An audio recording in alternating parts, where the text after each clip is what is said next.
15 मई से लेके 21 मई तक चलने वाले सप्ताह का राशिफल लेके मैं आपके सामने उपस्थित हूं। नमस्कार, मेरा नाम है योगेश शर्मा। स्वागत है आपका happy life with Yogesh Sharma में। और दोस्तों, इस राशिफल में आगे बढ़ने से पहले एक विनम्र निवेदन कि अगर अभी तक आपने अपने चैनल को सब्सक्राइब नहीं किया है तो कृपया सब्सक्राइब जरूर करिएगा और बेल बटन दबाना ना भूलिएगा। तो चलिए शुरू करते हैं इस सप्ताह का राशिफल और शुरू करते हैं मेष यानी एरिस राशि से। आपके लिए इस सप्ताह में जो चीज सबसे ज्यादा केयरफुल रहने वाली है वो है अपने खर्चों की केयर करें। एकदम से खर्चे बढ़ सकते हैं क्योंकि आपके खर्चों का घर जो है ना, वहां पे चंद्रमा प्रोपेगेट हो रहे हैं। और इसी सप्ताह में क्योंकि आपके मंगल जो हैं वो नीच राशि के चौथे घर पे बैठे हुए हैं, ये भी चंद्रमा की ही राशि है, तो चंद्रमा हर तरह से पीड़ित हो रहे हैं। अब चंद्रमा पीड़ित होंगे, एक तो खर्चे आपके बढ़ रहे हैं, दूसरा इसकी वजह से मन लगातार परेशान रहेगा, लगातार अप्स एंड डाउन्स आपको फील हो सकते हैं। हालांकि कार्य क्षेत्र में बाहर से कोई दिक्कत नहीं आएगी, लेकिन आपकी सेल्फ क्रिएटेड ट्रबल्स जो है ना, आपकी खुद पैदा की गई समस्याएं, ये आपको इस सप्ताह में थोड़ी मुश्किल दे सकती हैं। उपाय के तौर पे सरल उपाय है और वो उपाय है दूध में शहद डाल के मंडे वाले दिन शिवलिंग पे चढ़ाइए। यकीन मानिए जबरदस्त उपाय है और ये उपाय पूरे सप्ताह की नहीं, आने वाले पूरे महीने की भी आपको प्रोटेक्शन दे सकता है। अब मेष के बाद अगर हम बात करें वृष यानी टॉरस राशि की, भाई आप लोगों के लिए इनकम में कहीं ना कहीं फ्लक्चुएशन रह सकती है क्योंकि इस सप्ताह में जो चंद्रमा है ना, ये आपके इनकम के घर को और बाद में खर्चों के घर को रूल करेंगे। तो सप्ताह की शुरुआत में क्या होगा कि जिनका तो अपना काम है उनके इनकम में थोड़ी बहुत फ्लक्चुएशन रह सकती है। हालांकि इनकम के नए सोर्स बनने के भी आसार बनेंगे, लेकिन जो सप्ताह आगे बढ़ेगा आपके एकदम से ऐसे अनकंट्रोल्ड खर्चे होने की संभावना बनेगी जो आपकी किसी बजट में या आपकी किसी प्रायोरिटी में ही नहीं थे और इसकी वजह से भी आप थोड़ा सा परेशान फील कर सकते हैं। इस सप्ताह में कोशिश करिएगा कि नीम की पत्तियां, इनका एक बंधनवार बनाइए, संडे वाले दिन बना लीजिए, मंडे वाले दिन बना लीजिए और इनको घर के मुख्य द्वार पे लगाइए। इससे 20 खराब चीजों से आप बचे रहेंगे, फिर वो चाहे हेल्थ की दिक्कत हो या चाहे अचानक आने वाले खर्चों की दिक्कत हो। तो अब अगर इसके बाद हम बात करें मिथुन यानी जेमिनी वालों की, भाई आप लोगों के लिए आपके कार्य क्षेत्र में कुछ नई संभावनाएं बनेंगी। इस सप्ताह में आपकी जो लर्निंग है ना, वो केतु की वजह से थोड़ी सी सुस्त रह सकती है। और इस सप्ताह में जो सबसे जबरदस्त चीज होने वाली है वो होने वाली है सूर्य बुध राहु गुरु का ये जो 11वें घर में कॉम्बिनेशन बन रहा है ना, ये कॉम्बिनेशन आपके लिए कुछ नई संभावनाओं के द्वार खोलने वाला है। कुछ प्रॉपर्टी का लेना या बेचना भी इस सप्ताह में हो सकता है और विशेष तौर पे टूरिंग के थ्रू आपको धन आ सकता है या टूरिंग के थ्रू कुछ आपके जीवन में नई संभावनाएं बन सकती हैं। उपाय के तौर पे सरल उपाय है, कच्चा दूध लीजिए, उसमें थोड़े से काले तिल डालिए, शिवलिंग पे अर्पण करके आइए मंडे वाले दिन और फिर देखिएगा सारा सप्ताह आपका कितना वंडरफुल, कितना जबरदस्त होता है। अब अगर बात करें कर्क वालों की, भाई कर्क राशि वालों के लिए ये जो सप्ताह है ना, धर्म कर्म में पूरी तरह से इन्वॉल्व हो जाने का है।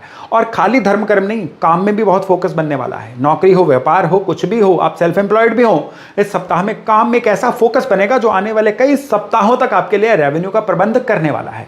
लेकिन सप्ताह में आपने खाने पीने की बहुत केयर करनी है। इस सप्ताह में आपका जो पेट है या पेट की संबंधित दिक्कतें हैं ना, वो कहीं ना कहीं आपको परेशान कर सकती हैं। उपाय बहुत सरल है, या तो कहीं आपके नजदीक में अगर मछलियां हैं तो मछलियों को चारा डालिए। अगर ऐसा नहीं है तो आप इस सप्ताह में किसी भी हनुमान मंदिर में मंगलवार वाले दिन जाइए और वहां पे सिंदूर अर्पण करके आइए। यकीन मानिए जबरदस्त उपाय रहेगा पूरे सप्ताह के लिए। तो अब अगर हम बात करें सिंह यानी लियो राशि वालों की, भाई आप लोगों के लिए अष्टम घर के जो चंद्रमा है ना, ये इस सप्ताह की शुरुआत आपके लिए बड़े स्ट्रेस, बड़ी ही एंग्जाइटी से करेंगे। एक लो नोट से सप्ताह की शुरुआत होगी, लेकिन जो जो सप्ताह आगे बढ़ेगा आपके लिए चीजें नॉर्मल नहीं, बेहतर से बेहतरीन होती जाएंगी। पुराने जो खोए हुए अच्छे कांटेक्ट से वो वापस मिलेंगे, आपको लगेगा सत्ता वापस आ रही है, आपकी पावर्स जो हैं वो वापस आ रही हैं। इस सप्ताह में लोग भी आपको खूब वैल्यू देनी शुरू करेंगे, आप रिकॉग्नाइज भी होना शुरू करोगे। लेकिन मन के उचाट रहने की वजह से कई बार संभावनाएं बनेंगी कि आप कुछ अपॉर्चुनिटीज को गंवा दो। शिव मंदिर में आपने गुड़ का चूरा कच्चे दूध में डाल के शिवलिंग पर अर्पण करना है। यह है आपका इस सप्ताह का उपाय, जिससे मन की खिन्नता भी जो है ना, ये आपकी तरक्की के आड़े नहीं आ पाएगी। अब अगर कन्या वालों की बात करें तो भाई आप लोगों के लिए जीवन साथी से संबंध अच्छे बना के रखना ये बड़ा जरूरी है। इस सप्ताह में काम कारोबार में आपको कुछ नए मौके मिल सकते हैं। पिछले कुछ समय से जो लो चल रही थी ना चीजें, अब बहुत बढ़िया हो जाएंगी। लेकिन आपके वर्क प्लेस पे आपके खिलाफ साजिशें, आपके खिलाफ षड्यंत्र, अपने काम में भी हैं तो लोगों से डिफरेंस ऑफ ओपिनियन, ये इस सप्ताह में फील हो सकते हैं। आप संडे या मंडे जो डोमेस्टिक लेबर होती है, यानी कि आपके घर में काम करने वाले जो हाउस हेल्प होती हैं, उनको किसी ना किसी तरह का राशन किसी बहाने से जरूर दीजिए। ये उनके लिए भी अच्छा रहेगा और आपके लिए तो सुपर गुड रहेगा। अब अगर इसके बाद हम बात करें तुला यानी लिब्रा वालों की, भाई आप लोगों के लिए रोग के घर में हैं आपके चंद्रमा। सप्ताह की शुरुआत में छठे घर में रहेंगे और जो जो सप्ताह आगे बढ़ेगा ये चंद्रमा का गोचर आपके 7th हाउस से चलेगा। इस सप्ताह में आपके जो कॉम्पिटिटर्स हैं ये आपको थोड़ा सा सफोकेट कर सकते हैं। ऑफिस में आपसे जलने वाले लोग जो हैं आपके रास्ते में अड़चने डाल सकते हैं। इस सप्ताह में जो बच्चे कॉम्पिटिशन्स की तैयारी कर रहे हैं उनके लिए तो गुड न्यूज़ है, लेकिन जो लोग अपने काम कारोबार में, उनके लिए बहुत ज़्यादा स्ट्रेसफुल सा समय रहने वाला है। बाकी ओवरऑल चीज़ें इस सप्ताह में बहुत ही न्यूट्रल रहेंगी। इस सप्ताह में जो सबसे ज़रूरी चीज़ है ना, आपको अपने बारे में बड़ी केयर करनी है। इस सप्ताह में अपनी खुद की जो डेवलपमेंट है ना, आपकी खुद की अपग्रेडेशन है, उसकी तरफ भी बहुत सारा ध्यान दीजिएगा। उपाय के तौर पे आपने गौशाला में जाना है और हरा चारा गाय को खिलाइए। ये सप्ताह के किसी भी दिन में किया जा सकता है, लेकिन शुरुआत में करेंगे तो पूरे सप्ताह की ऊर्जा टोटली आपके साथ रहेगी। और अब अगर इसके बाद हम बात करें वृश्चिक यानी स्कॉर्पियो वालों की, भाई लोगों से उलझने से बचिए। सप्ताह की शुरुआत में आपको काम कारोबार में बहुत फायदे होने वाले हैं, लेकिन बिना बात से लोगों से उलझना जो है ना, इस सप्ताह में आपको दे सकता है बहुत बड़ी परेशानी। शिव मंदिर में पहले तो कच्चे दूध से शिव जी को स्नान करवाइए और फिर एक मुट्ठी मिश्री आप शिवलिंग के आगे अर्पण करके आइए। यकीन मानिए ये उपाय न केवल आपको काम कारोबार में, आपके पर्सनल फ्रंट पे, आपके करियर फ्रंट पे आपको बड़ी सहायता करने वाला है, बल्कि लोगों से उलझने में जो ऊर्जा व्यर्थ होगी ना, उसमें भी आपको सद्बुद्धि आएगी, सामने वाले को सद्बुद्धि आएगी और ये चीजें बड़े अच्छे से अवॉइड हो जाएंगी। अब हम बात करते हैं धनु यानी सेजिटेरियस। भाई आप लोगों के लिए इस सप्ताह में सबसे जरूरी है, एक तो घर में किसी ना किसी तरह से कोई मंगल कार्य, कोई पूजा, हवन, यज्ञ, किसी भी तरह का कुछ भी आयोजन जरूर करवाइए।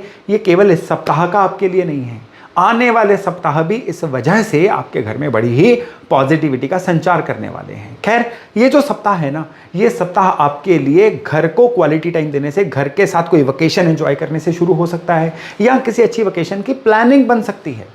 इस सप्ताह में किसी प्रॉपर्टी का लेना देना भी हो सकता है और आने वाले समय में आपको कोई नई स्किल आपके प्रोफाइल में जुड़ने के आसार भी इस सप्ताह से बन रहे हैं। उपाय केवल एकमात्र है, छोटा सा उपाय है, और वो है कि आपने सफेद सूत का धागा मंडे वाले दिन पीपल के पेड़ के आसपास 7 बार बांध के आना है। और याद रखिएगा उसको अपनी नॉट नहीं लगानी है, केवल ऐसे धागे को अटका के आ जाना है। ये पूरे सप्ताह या आने वाले महीनों के लिए भी ये आपके लिए बड़ा ही जबरदस्त उपाय रहने वाला है। अब मकर यानी कैप्रिकॉन की बात करें तो ये सप्ताह जो है ना, ये आपके लिए नए संपर्क बनाने वाला सप्ताह है। इस सप्ताह में नए लोग जुड़ेंगे आपके प्रोफाइल में, पुराने खोए हुए जो कॉन्टैक्ट्स हैं वो भी वापस आएंगे और उनकी वजह से आने वाले समय में बहुत फायदे होने वाले हैं। इस सप्ताह में आपको हेल्थ की बहुत संभाल करनी है, खाने पीने का ध्यान रखना है, फूड पॉइजनिंग भी हो सकती है, इवन ओवर एक्सर्शन की वजह से भी शरीर में कोई ना कोई दिक्कत आ सकती है।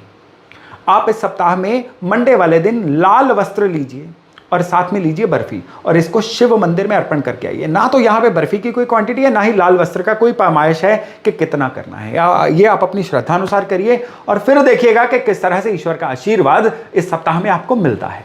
अब कुंभ यानी एक्वेरियस वालों की बात करें ना, भाई धन के नए साधन बनने वाले हैं, पुराना रुका हुआ धन आ सकता है। आपकी जो इन्वेस्टमेंट्स है ना, वो भी इस सप्ताह में आपको बड़े अच्छे नतीजे दे सकती हैं। इस सप्ताह में आपको एक ही चीज का ध्यान रखना है, थोड़ा सा उग्र कम होइएगा। इस सप्ताह में आपको गलत बोल वचन से भी बचना है और इस सप्ताह में आपको ओवर एग्रेशन से भी बचना है। फिर सारा सप्ताह जो है ये पूरी तरह से आपकी फेवर में रहेगा। पूरा सप्ताह मस्तक पे केसर का तिलक लगाते रहिए और फिर देखिएगा कि किस तरह से सारी अच्छी ऊर्जाएं आपके साथ जुड़ जाती हैं। अब अंत में अगर हम बात करें मीन यानी पाइसेस वालों की, भाई आप खुद को टाइम दीजिए, खुद के लिए क्वालिटी टाइम क्रिएट करिए।